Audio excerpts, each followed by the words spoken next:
از میان دره‌های سبز خرم و کوه‌های سربافلاک وادی زرافشان، پنجرود مصطفی جاری شده دهه زیبا و دلفریب پنجرود را به وجود آورده است. اینجا زادگاه سلطان شاعران، ملک الشعرا، سردفتر ادبیات تاجیک و فارس ابو عبدالله رودکی می باشد. بوی جوی مولیان آید همه، یاد یاری مهربان آید همه، مهر یاد یاری مهربان ما رو به ده پنجرود آورد. با اصول گچکاری و کندکاری در و تیرزه های این آرامگاه را زیب و زینت دادند. تچیگیش چند بابیش.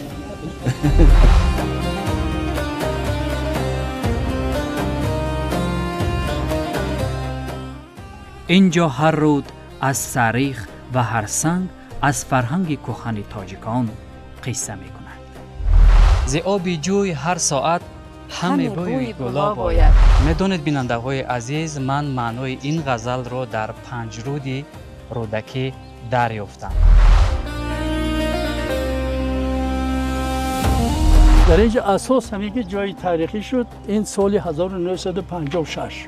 میراثداری فرهنگ باستانی تاجیکی وقتی همنوایان خود را در بیرون از کشور می‌بینیم، این را یک آبروی فرهنگی خود می‌دانیم. برنامه پنجرود شما را به سیاحتی میبرد که در آن طبیعت، تاریخ و فرهنگ به هم میآیند.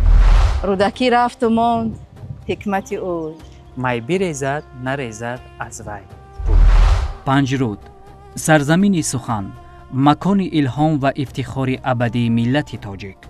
روزهای نزدیک در تلویزیون علم و طبیعت.